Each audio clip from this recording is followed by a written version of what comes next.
On this week's Vaticano, Pope Francis makes a one-day trip to the southern Italian city of Naples, where he speaks out strongly against organized crime.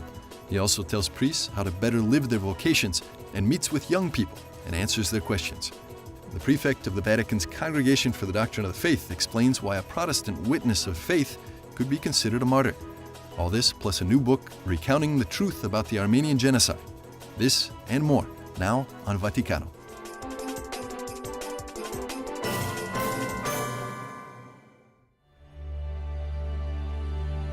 On the fourth Saturday of Lent, Pope Francis launched a day-long visit to the southern Italian city of Naples.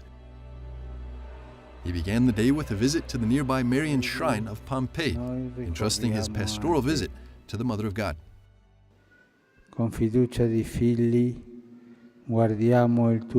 With trust, we see your tender face as your children. Crowned with 12 stars, you lead us to the mystery of the Father. In you, the Holy Spirit is radiant. You grant us your divine child, Jesus, our hope and the only salvation in this world.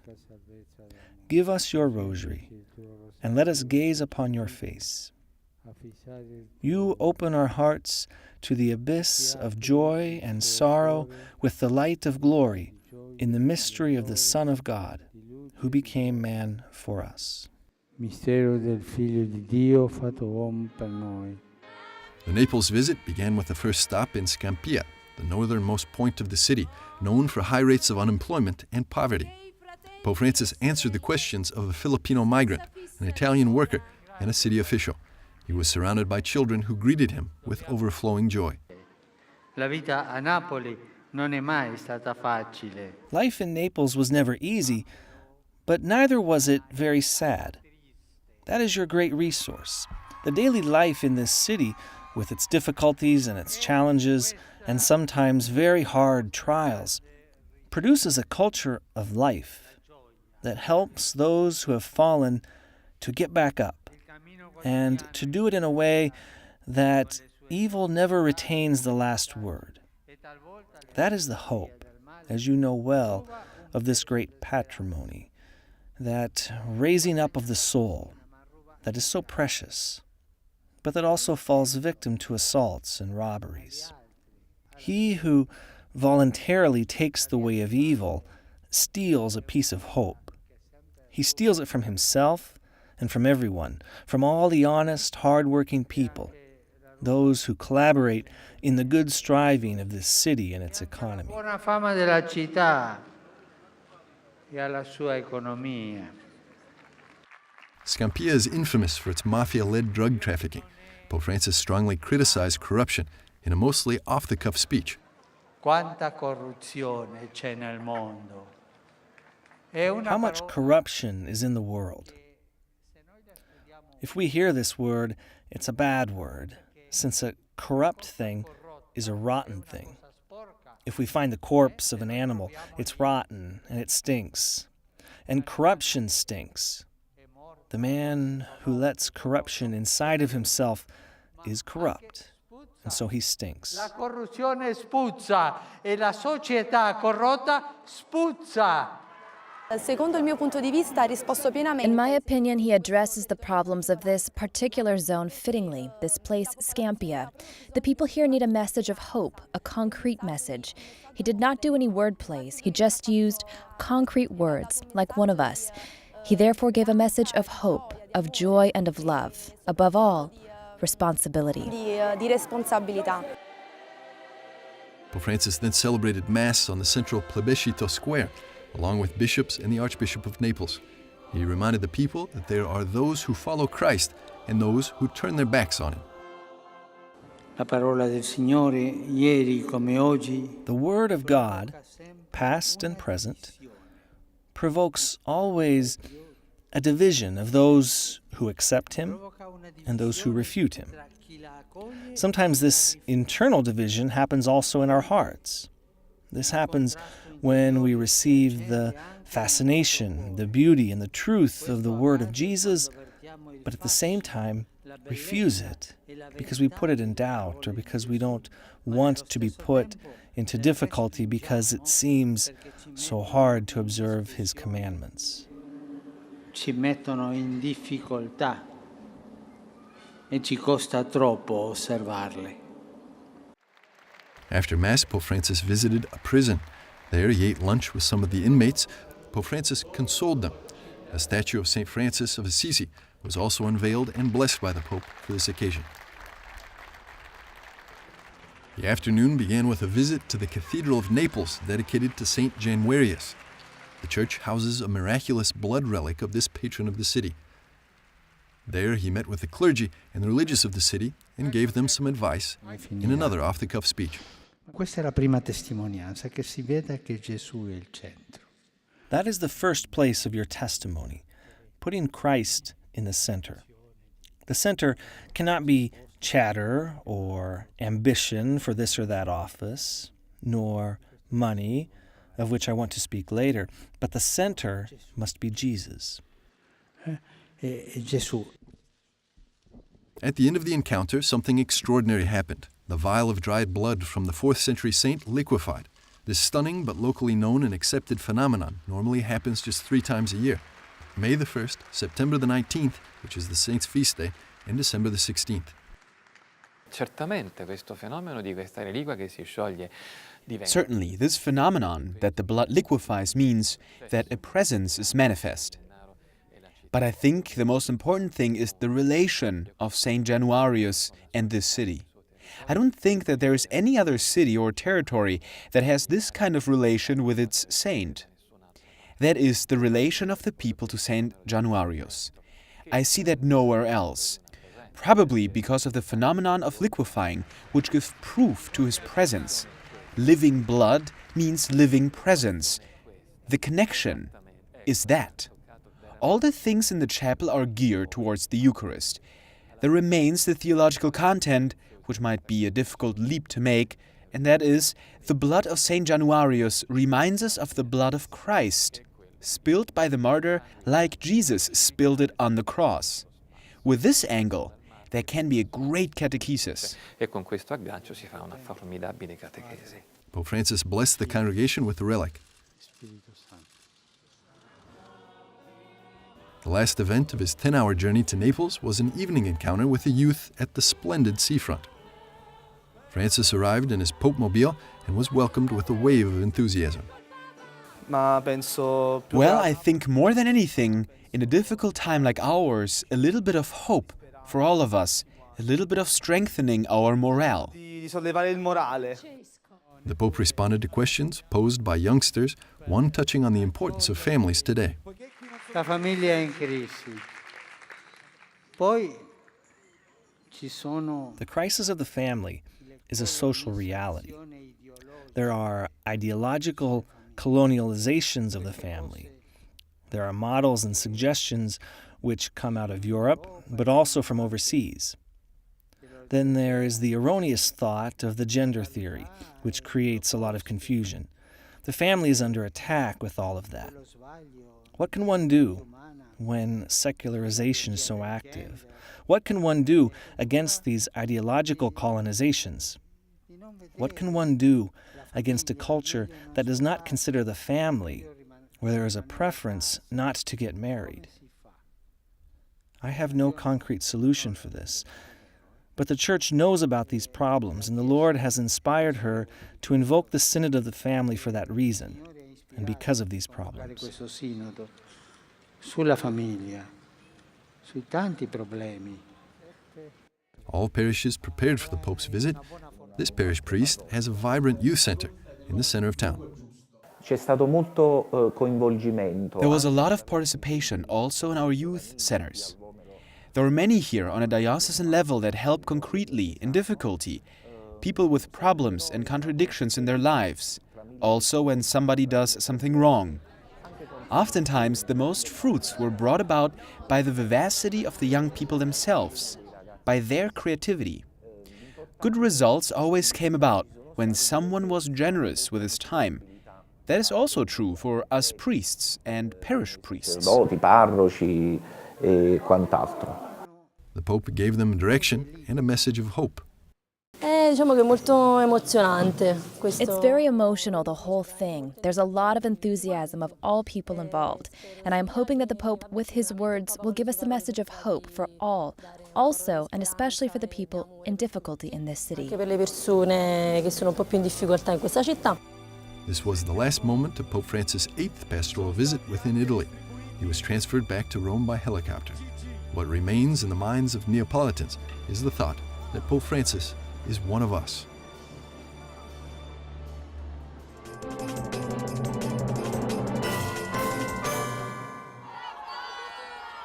Interrupting his series on catechesis on the family, Pope Francis, during his general audience, spoke about how sustaining prayer is, with special reference to the 20th anniversary of the encyclical Humanae Vitae, written by St. John Paul II.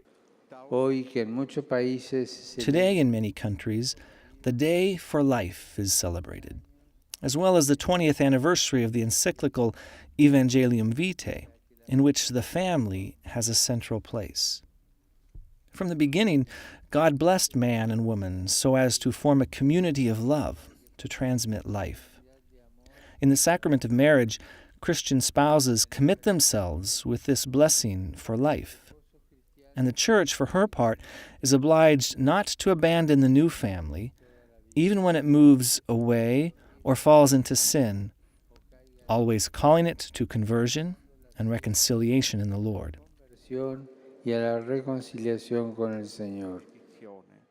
At the end of the audience, he urged all people present to pray for the upcoming synod on the family.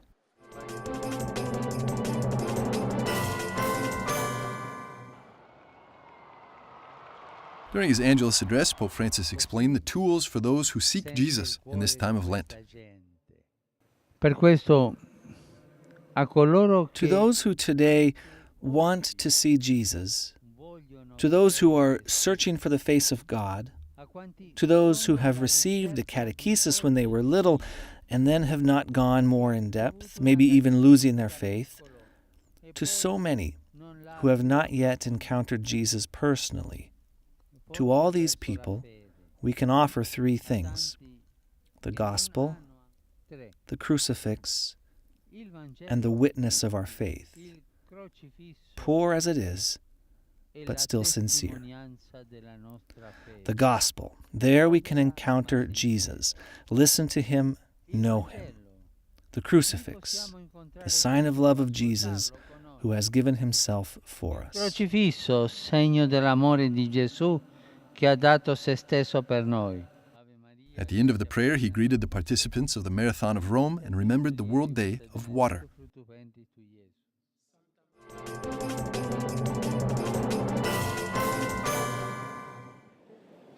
For the 20th anniversary of the papal encyclical Evangelium Vitae by St. John Paul II, the Pontifical Council for the Family hosted a prayer vigil on March the 24th. The service was centered around his favorite icon in Rome, Mary, the Salus Populi Romani, protectress of Rome, and the largest Marian church, St. Mary Major. Tenemos que estar atentos a que este esfuerzo por la vida no sea reducido solamente. We must be careful that this fight for life is not reduced only to abortion or euthanasia, but is the accompaniment of the human life in all its stages, recognizing it as a gift from God above all else. We have to talk about it in catecheses, because it may be that some group of lay people only endeavors in it because they want to stick consistent with the laws, with the sacredness of human life, but then they quit their continuous effort to catechize and thank for this gift, and that is not all right. We must commit pastorally. Y para ello es necesario que nos empeñemos pastoralmente.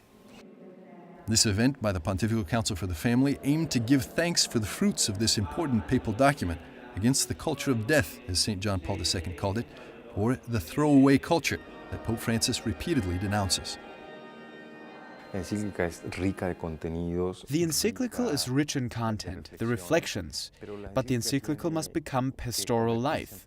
We must continually realize that not everywhere it has been sufficiently studied. Assumed that it was studied, we can see that it produces wonderful fruits. Que produce frutos maravillosos, ¿no? The event included testimonies for life, the prayer of the Rosary, and a Mass.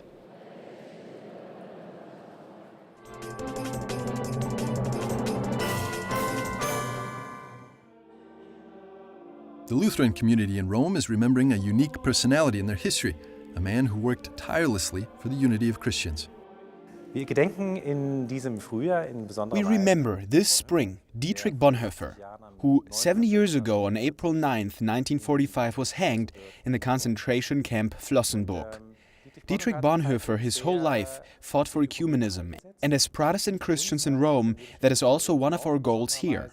Therefore, we had a special guest tonight, and that is the Prefect for the Congregation for the Doctrine of Faith, Cardinal Müller. I was very impressed by the goodwill and the depth with which Cardinal Müller recounted the life and work of Bonhoeffer. And at the same time, I was impressed by the way in precision the Cardinal spoke about this Protestant theologian. That is a special sign of ecumenism and shows how much closer we have grown together already. Cardinal Müller is the prefect for the Congregation for the Doctrine of the Faith. He is a specialist himself on the life of the Lutheran theologian Bonhoeffer.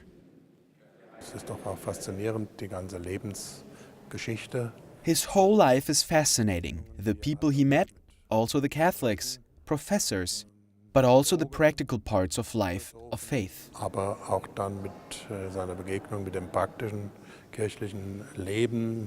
Bonhoeffer serves as a model for ecumenism for many still today. One of the elements he brought back into the mind of the Protestants in his time was the sacrament of confession. Confession was a new element for the Protestant background, though in the time of Reformation, confession still existed as a personal exercise. It was only abolished in the 18th century, partly by the state. That he approached this topic is an important bridging element towards our Catholic faith, prayer, and sacraments. He is a forerunner, if you will, of ecumenism which we have today, 70 years later, in much more developed dimensions. Dietrich Bonhoeffer was the founder of the Confessing Church, an inter-Protestant movement against the Nazi regime in Germany.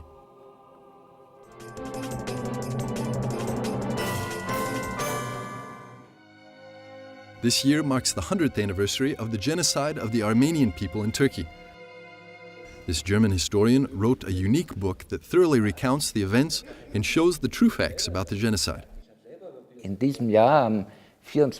year, on April 24th, the world remembers the 100th anniversary of the imprisonment of the intellectuals of the Armenian elite, if you will, from Constantinople. They were all together deported, and except a few who were able to escape, they were all murdered.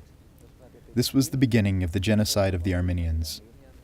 In the following months, step by step, the entirety of the Armenian people not living in Constantinople was driven into the Armenian desert. Hundreds of thousands were massacred on the way, and those who, despite hunger and sickness, and after hundreds of kilometers of death marches, arrived in the Syrian desert, died of hunger, thirst, or sickness there, or were murdered on the spot. The first great genocide of the 20th century numbered 1.5 million casualties, the largest Christian persecution of modernity. Größte Christenverfolgung der Gegenwart. On the flight back from Turkey last fall, Pope Francis himself called for the peoples to seek reconciliation using small steps. Well, first of all, the words of the Holy Father himself, for which he was attacked strongly. He, for the first time as Archbishop of Buenos Aires, in his book with Rabbi Skorka, mentioned the genocide of the Armenians. The topic and the question of how the Vatican dealt with it attracted me. After Pope Benedict XV had written many letters to the Sultan, which I reprinted in the book, we can say that Vatican diplomacy tried everything in order to avoid the massacre, but unfortunately without success. Ohne Erfolg. The historian says that the Armenian genocide and the denial thereafter was a justification for yet another crime in the 20th century. The genocide of the Armenians is today more important than ever, mostly because in exactly the same regions in which it occurred, Dessert and Raqqa were the camps to which the Armenians were driven.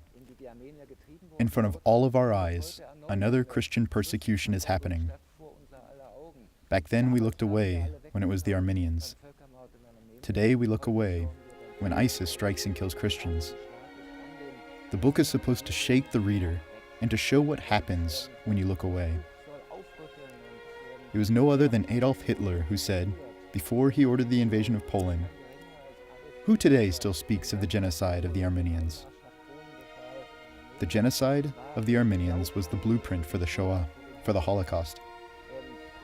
The Holocaust used it as an example, though the method changed to being industrialized and creating an entire killing mechanism. The book is available in German, and Hessemann hopes to soon deliver a copy directly to Pope Francis.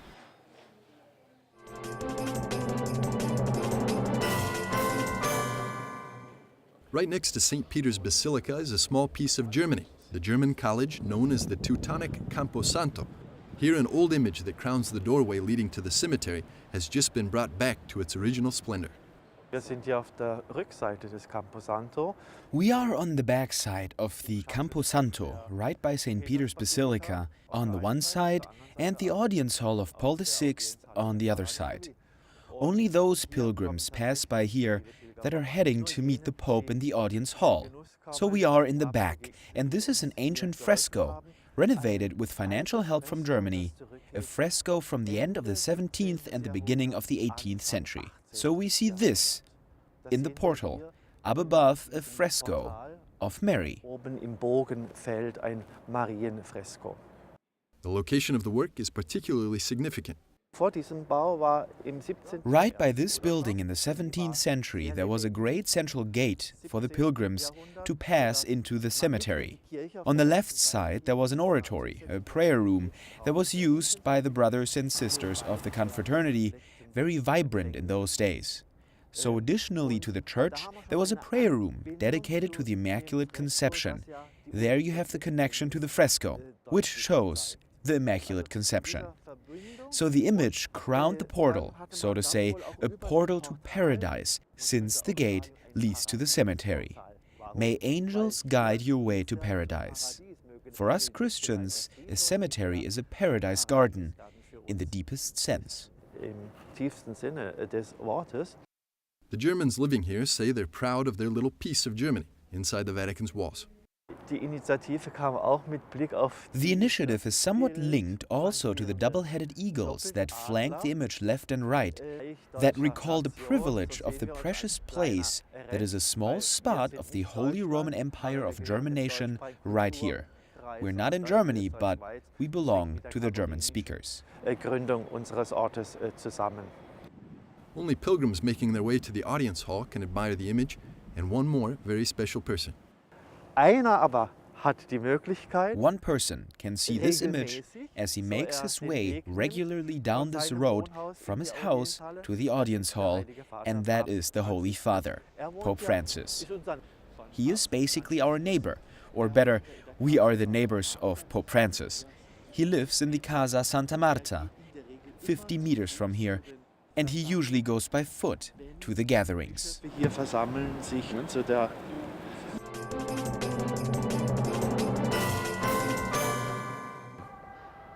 This week we'll be addressing our Holy Father's message about global indifference during the season of Lent. We have to come to terms with the fact that this world is sometimes indifferent to the Church and the message of the Gospel. There are so many things in this world that take us away from Christ, that leads our attention away from Him. And sometimes our focus on heaven is lost, and this world feels abandoned and doesn't seek out the consolation that comes from reconciliation with the Heavenly Father. In this globalization of indifference, that's the world feeling indifferent, it expresses itself especially in regards to human life, the dignity of human life, the way we treat one another, the way we look after one another in charity and outreach and with the poor. So it's important for us to remember that Christ Himself teaches us that we are to not be indifferent, but actually to reach out of the charity that He has given us and the example of His self-sacrifice in order to reach other people, bringing them the message of charity and reconciliation with the Father. This way, we have received first from Christ, and we in turn give it to the world. Our hearts are not then cold, but then they suddenly become very warm with the charity of Christ's love for us, and this love that embraces the world. And no longer would there be a globalization of indifference, but there would be a globalization of the charity of God. Thank you, and God bless you during this holy season of Lent.